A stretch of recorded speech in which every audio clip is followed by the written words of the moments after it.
कहानी की शुरुआत पेज और उसके हस्बैंड विल सेली से होती है। पेज गर्भवती है और दोनों हाल ही में प्रोविडेंस शहर में शिफ्ट हुए हैं।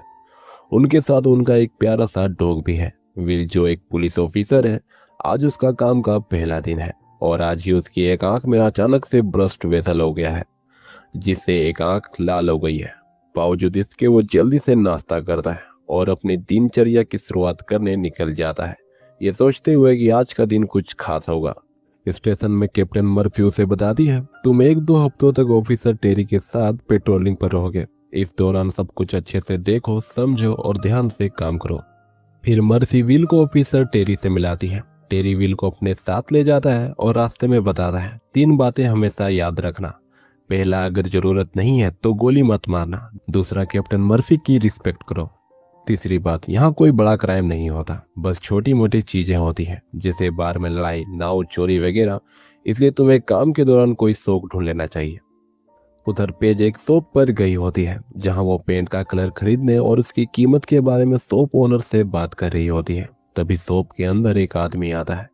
शॉप ओनर धीरे से फुसफुसाते हुए कहता है, ये एक खतरनाक किलर है और इसे आयरिशमैन कहते हैं। इधर टेरी गाड़ी को एक घर के बाहर रोकता है और विल से कहता है, मैं अपनी गर्लफ्रेंड को प्यार देने उसके घर के अंदर जा रहा हूँ। अगर उसका बूढ़ा पति आ जाए तो हॉर्न बजा देना, मैं तुरंत बाहर आ जाऊंगा। ये कहकर वो घर के अंदर चला जाता है। विल जो बाहर बहुत देर से टेरी का इंतजार कर रहा था, वो बोरिंग होकर सोने लगा था। तभी उसके वॉकी टॉकी में 11:15 की सूचना आती है। विल जल्दी से हॉर्न बजाता है, लेकिन टेरी बाहर नहीं आता। वो फिर गेट पर दस्तक देता है और टेरी से कहता है, पास में चोरी हुई है, हमें तुरंत निकलना होगा। लेकिन टेरी का कोई जवाब नहीं आता। तभी उस महिला का पति वहां पहुंच जाता है। तब विल बिना देरी किए गाड़ी लेकर वहां से निकल जाता है और सीधे क्राइम की जगह पर पहुंचता है। हाथ में गन लेकर वो घर के अंदर घुसता है, जहां वो वर्जीनिया को अचानक से देखता है। उसे लगता है कोई चोर है और वो तुरंत गोली चला देता है। वर्जीनिया बाल बाल बचती है और डर के मारे जोर से चीख पड़ती है। गुस्से में वर्जीनिया चिल्लाती है, कौन है बे तू? विल जवाब देता है, मुझे चोरी की सूचना मिली थी। वर्जीनिया कहती है, मैंने कोई फोन नहीं किया, और फिर गुस्से में विल को पीटने लगती है। मारते मारते वो उसके पीठ पर लटक जाती है और उसका गला दबाने लगती है। विल का दम घुटने लगता है और दोनों लड़ते लड़ते एक टेबल पर गिर जाते हैं। टेबल टूट जाता है और उसका एक टुकड़ा वर्जीनिया के सिर में गहराई तक घुस जाता है। इससे वर्जीनिया की तुरंत मौत हो जाती है। विल खांसते हुए उठता है। वो देखता है कि वर्जीनिया मरी पड़ी है। ये देखकर उसकी हालत खराब हो जाती है और उसे उल्टी होने लगती है। थोड़ी देर बाद टेरी वहां पहुंचता है। टेरी नाराजगी से पूछता है, तुमने हॉर्न क्यों नहीं बजाया? वो साला चीनी बूढ़ा वहां आ गया था। विल कोई जवाब नहीं देता। टेरी उसकी खामोशी देखकर फिर पूछता है, आखिर हुआ क्या है? विल बिना कुछ कहे ऊपर कमरे की तरफ इशारा करता है। टेरी जल्दी जल्दी ऊपर जाता है और वर्जीनिया को मरा देकर उसकी रूह कांप जाती है। टेरी सहमे हुए पूछता है, क्या ये पहले से मरी हुई थी? विल धीरे से सिर नाम हिला देता है। टेरी गुस्से और घबराहट में फिर से सवाल करता है, तो क्या तुमने इसे मारा? विल धीमी आवाज में जवाब देता है, ये गलती से हुआ। मुझे चोरी की खबर मिली थी और जब मैं यहाँ पहुंचा तो वर्जीनिया ने मुझ पर हमला कर दिया। टेरी हैरानी से पूछता है, कैसी चोरी की खबर? विल बताता है, 11:15 के लिए कॉल आया था।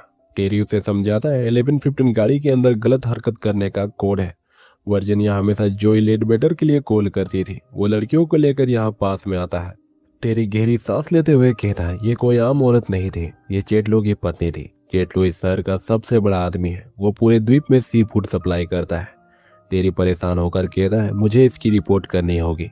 लेकिन फिर उसे एहसास होता है कि जब उससे पूछा जाएगा कि हादसे के वक्त वो कहाँ था, तो वो क्या जवाब देगा। गुस्से से भरा टेरी विल पर चिल्लाने लगता है, तुम्हारी वजह से अब मेरी नौकरी भी जाएगी, और पास पड़ी एक बास्केट को जोर से लात मार देता है। बास्केट के गिरते ही उसमें से नोटों का ढेर जमीन पर फैल जाता है। ये देखकर टेरी हैरान रह जाता है और तुरंत विल को बुलाकर नोटों का ढेर दिखाता है। दोनों हैरान होकर नोटों को देखते हैं, फिर चर्चा करने लगते हैं, इतने सारे पैसे यहाँ क्यों रखे गए थे? टेरी धीरे धीरे शांत होता है और विल से कहता है, अगर हमें बचना है तो इसे मर्डर का रूप देना होगा। वो आगे समझाता है, हम यहाँ सब कुछ बिखेर देंगे, अपने सारे निशान मिटा देंगे और पैसे लेकर यहाँ से चुपचाप निकल जाएंगे। जब उसका पति लौटेगा तो उसे लगेगा कि कोई चोर घर में घुसा था, जिसने पैसे चुराने के साथ साथ उसकी पत्नी को भी मार डाला। विल घबराते हुए कहता है, लेकिन मेरा डीएनए हर जगह मौजूद है। टेरी तुरंत जवाब देता है, तो हम कह देंगे कि हमने कॉल रिस्पॉन्ड की थी। जब हम यहाँ पहुंचे तो उन्होंने हमें कॉफ़ी ऑफर की थी। इसके बाद दोनों घर का सामान इधर उधर बिखेर देते हैं, उल्टी के निशान साफ कर देते हैं और गोली को भी वहाँ से हटा देते हैं।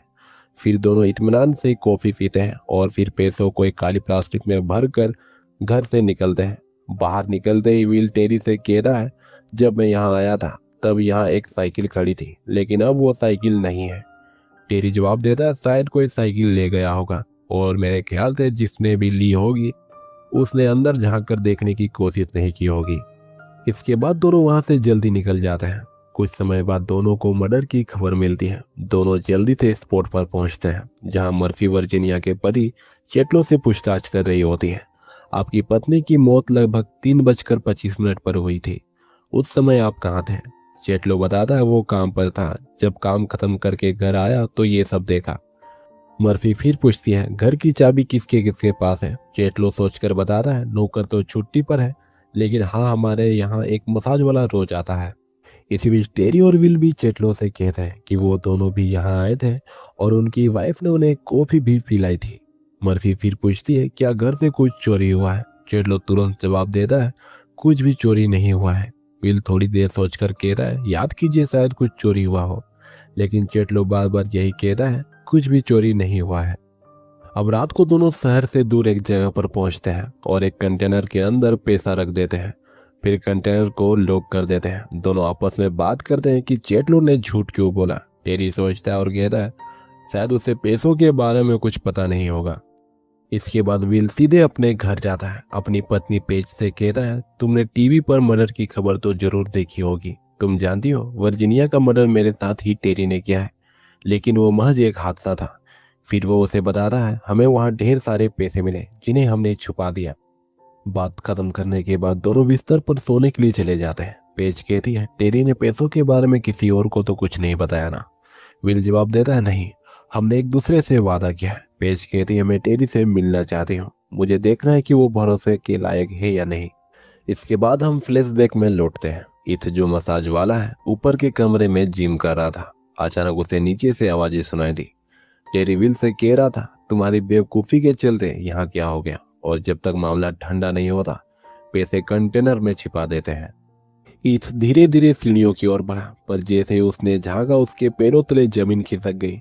वर्जीनिया फर्श पर मरी पड़ी थी और उसकी लाश के पास 2 ऑफिसर थे। ईथ ये देखकर बहुत ज्यादा डर गया। उसने चुपचाप ऊपर कमरे की खिड़की खोली, बाहर कूदकर जल्दी से अपनी साइकिल ली और वहां से भाग गया। अब हम प्रेजेंट सीन में देखते हैं। टेरी विल से सवाल कर रहा था, तुमने किसी को कुछ बताया तो नहीं? विल जवाब देता है, नहीं यार। फिर दोनों ईथ के घर जाते हैं, जहां ईथ की साइकिल बाहर खड़ी होती है। विल टेरी से कहता है, ये वही साइकिल है जो चेटलो के घर के बाहर थी। दोनों घर के अंदर आकर ईथ से कुछ सवाल करते हैं हत्या वाले दिन के बारे में। उन दोनों को देखकर ईथ की हालत खराब हो जाती है। हालांकि वो उनके सवालों का झूठा जवाब देता है। वो बताता है कि कल दोपहर 12:30 बजे वो चेटलो के घर से अपने घर के लिए निकला था। तभी ईथ की माँ कहती है, और वो उसे लेने के लिए कार से आई थी। फिर टेरी और विल बाहर आते हैं। टेरी विल से कहता है, इसने कुछ देखा भी होगा तो ये कुछ कहेगा नहीं, बेचारा डरपोक है। लेकिन विल को ईथ चालाक लग रहा होता है। इसी बीच हम देखते हैं ईथ की माँ उससे कह रही होती है, तुम कल जाकर वो पैसे कंटेनर से निकाल लेना और फिर हम दोनों यहाँ से दूर कहीं निकल जाएंगे। इसके बाद हम चेटलो को देखते हैं, जो अपनी साइट पर आया होता है। वो अपनी सेक्रेटरी डेब्रा से कहता है, हम दोनों के बीच का कांटा अब हट चुका है और अब हम दोनों जल्द ही एक हो जाएंगे। साथ ही चेटलो ये भी कहता है, कोलंबियन एक बहुत ही प्रोफेशनल किलर है। तभी लैंडलाइन पर कोलंबियन का फोन आता है। वो चेटलो से कहता है, मुझसे मिलो। अब हम एक बार फिर से फ्लैशबैक का सीन देखते हैं, जहां कोलंबियन चेटलो के घर जाता है वर्जीनिया को मारने के लिए। लेकिन कोलंबियन देखता है कि वर्जीनिया पहले से मरी पड़ी है और पैसे भी गायब है। अब प्रेजेंट में चेटलो कोलंबियन के पास आता है और कोलंबियन उससे पैसे मांगता है। चेटलो कहता है कि वो और पैसे नहीं दे सकता, जितनी की डील हुई थी उसने उतने पैसे बास्केट पर रखे थे। कोलंबियन ठंडे लहजे में जवाब देता है, बास्केट में कोई पैसे नहीं थे और तुम्हारी पत्नी पहले ही मरी हुई थी। चेटलो चौंक कर पूछता है, तो फिर मेरी पत्नी को किसने मारा? कोलंबियन कहता है, मुझे नहीं पता, लेकिन मुझे मेरे पैसे चाहिए। चेटलो कहता है, तुमने कुछ किया ही नहीं तो किस बात के पैसे? कोलंबियन तीखे स्वर में कहता है, मेरा समय बर्बाद हुआ इसलिए। तुम्हारे पास सिर्फ 2 दिन है मुझे पैसे देने के लिए, वरना मैं तुम्हें भी तुम्हारी पत्नी के पास पहुंचा दूंगा। अगली रात टेरी विल के घर डिनर के लिए पहुंचता है। तीनों साथ में खाना खाते हैं और आपस में ढेर सारी बातें करते हैं। डिनर खत्म करने के बाद टेरी उन्हें अलविदा कहकर घर से बाहर निकलता है। इस दौरान पेज विल से कहती है टेरी अजीब है। अब सोने समय पेज विल से कहती है मुझे लॉक का पासवर्ड जानना है। अगर तुम्हें कुछ हो गया तो मुझे आने वाले बच्चे के भविष्य के लिए इसकी जरूरत होगी। अगले दिन मर्फी विल और टेरी को बताती है कि चेटलो का बिजनेस ठीक से नहीं चल रहा है, जिसकी वजह से वो कर्ज में डूबा हुआ है। साथ ही मर्फी ये भी बताती है कि चेटलो की पत्नी के पास लाइफ इंश्योरेंस थी और उसकी मौत के बाद इंश्योरेंस का सारा पैसा चेटलो को मिलने वाला है। मर्फी आगे कहती है जब मैं क्राइम सीन की तस्वीरें देख रही थी तो मुझे एक फोटो में ओशन साइड होटल का कागज दिखा। चेटलो ने वहां कुछ रातों के लिए एक रूम बुक किया था। तुम दोनों होटल जाओ और पता लगाओ, शायद हमें वहां से कोई सुराग मिले। विल और टेरी तुरंत होटल पहुंचते हैं और मैनेजर से चेटलो के बारे में पूछताछ करते हैं। मैनेजर बताता है मिस्टर चेटलो हर महीने अपनी सेक्रेटरी के साथ यहाँ आते हैं। इसी दौरान मर्फी को लैब से रोडनी का कॉल आता है। रोडनी उसे बताता है कि क्राइम सीन पर केवल आपके 2 ऑफिसर्स के निशान और डीएनए मिले हैं। मर्फी कहती है कि उसे पता है क्योंकि दोनों वर्जीनिया के कॉल पर ही वहां गए थे। रोडनी आगे बताता है कि ऐसा लगता है उन्होंने वहां काफी समय बिताया था। मर्फी थोड़ा चौंकी क्योंकि यह जानकारी कुछ और ही इशारा कर रही थी। विल और टेरी होटल से लौटने के बाद मर्फी को चेटलो के अफेयर के बारे में बताते हैं और ये दावा करते हैं कि वही हत्या का जिम्मेदार है। मर्फी जवाब देती है सिर्फ अफेयर होने से ये साबित नहीं होता कि उसने मर्डर किया है। उस दिन वो ऑफिस में था और ये सीसीटीवी फुटेज में साफ साफ दिखाई देता है। फिर मर्फी उनसे पूछती है जब तुम पहली बार वर्जीनिया के घर गए थे तो कितनी देर रुके थे। विल घबराते हुए जवाब देता है 45 मिनट, क्योंकि जब वर्जीनिया को पता चला कि मेरी वाइफ प्रेग्नेंट है तो वो मेरे आने वाले बच्चे के बारे में पूछने लगी थी। दूसरी तरफ पेज आयरिशमैन से मिलती है और उसे टेरी को खत्म करने का काम सौंपती है। इसके बाद वो कंटेनर से पैसे निकालती है और लिफाफे में थोड़ी रकम डालकर आयरिशमैन के मेल बॉक्स में छोड़ देती है। अब रात का समय था। हम देखते हैं कि चेटलो और डेबरा श्रिम्प सप्लाई साइट पर बातचीत कर रहे हैं। चेटलो परेशान होकर डेबरा को बता रहा होता है कि उसे कोलंबियन को पैसे देने हैं, वरना वो उसे जान से मार देगा। अपनी जान बचाने के लिए उसे घर, गाड़ी और कीमती सामान बेचने की जरूरत पड़ेगी। डेबरा कहती है ये सब कुछ हमारा है, तुम अपने दिमाग पर जोर डालो और याद करो कि वो पैसे कौन ले जा सकता है। चेटलो थोड़ी देर सोचता है और फिर कहता है मुझे लगता है वो मसाज वाला ही मेरा पैसा चुरा कर ले गया होगा और शायद उसी ने मेरी पत्नी को भी मारा होगा। उधर विल सोने की कोशिश कर रहा था, लेकिन बार बार ईद का चेहरा उसकी सोच में उभर रहा था जो उसे बेचैन कर रहा था। उसे लगने लगा था कि ईद को पैसों के बारे में सब कुछ पता है। वो अपनी पत्नी से कहता है वो आ रहा है। तुरंत ही विल अपनी गाड़ी लेकर ईद के घर पहुंच जाता है। वहां पहुंचकर वो देखता है कि चेटलो ईद को गन पॉइंट पर लेकर पैसे का सच उगलवाने की कोशिश कर रहा है। तभी ईद की माँ बाहर आती है हाथ में शॉटगन लिए हुए और बिना झिझके चेटलो को गोली मार देती है, जिसे वो मौके पर ही ढेर हो जाता है। ये सब देखकर डेबरा गुस्से में गाड़ी से गन लेकर बाहर निकलती है और ईद और उसकी माँ को गोली से भून देती है। ये सब देखकर विल चौंकता नहीं, बल्कि उसके चेहरे पर हल्की मुस्कान आ जाती है। उसे महसूस होता है कि अब उसकी सभी समस्याएं खत्म हो चुकी है। वो गाड़ी स्टार्ट करता है और वहां से निकल जाता है। अब हम देखते हैं जहां उसकी गाड़ी खड़ी थी, ठीक उसकी गाड़ी के पीछे एक और गाड़ी खड़ी थी और उसमें कोलंबियन बैठा हुआ था। दूसरी तरफ टेरी अपनी गर्लफ्रेंड से मिलने के लिए एक हाउस बोट पर जाता है। अचानक उस पर आयरिशमैन का हमला हो जाता है और दोनों के बीच एक खतरनाक लड़ाई शुरू हो जाती है। इस दौरान आयरिशमैन टेरी का गला दबाकर उसे जान से मारने ही वाला होता है। तभी अचानक आयरिशमैन को तीर लगती है। यह तीर किसी और ने नहीं बल्कि टेरी की गर्लफ्रेंड ने मारी थी। टेरी अपनी फुर्ती दिखाते हुए आयरिशमैन के पैर में जंजीर लपेटता है और उस जंजीर के लोहे को पानी में लात मारकर गिरा देता है। इसके कारण आयरिशमैन खींचते हुए पानी के अंदर चला जाता है। इधर विल अपने घर पहुंचता है। वो देखता है कि टेरी घर के बाहर बैठा हुआ है और घायल है। विल तुरंत टेरी से पूछता है ये हाल कैसे हुआ। टेरी जवाब देता है कोई मुझे मारने आया था और बहुत सोचने के बाद मुझे लगा कि पैसे के लिए तुम मुझे मार सकते हो। विल कहता है ना ना, मैं ऐसा नहीं हूँ। फिर विल टेरी को बताने लगता है कि उसने अभी क्या देखा, लेकिन टेरी उसकी बातों पर ध्यान नहीं देता। गन पॉइंट करते हुए कहता है चल गाड़ी स्टार्ट कर, और फिर दोनों उसी जगह की ओर रवाना हो जाते हैं जहां दोनों ने पैसे रखे थे। इस दौरान बारिश भी शुरू हो जाती है। दूसरी तरफ मर्फी को वॉकी टॉकी में टेरी की जानकारी मिलती है क्योंकि उसने टेरी पर निगरानी रखवाई थी।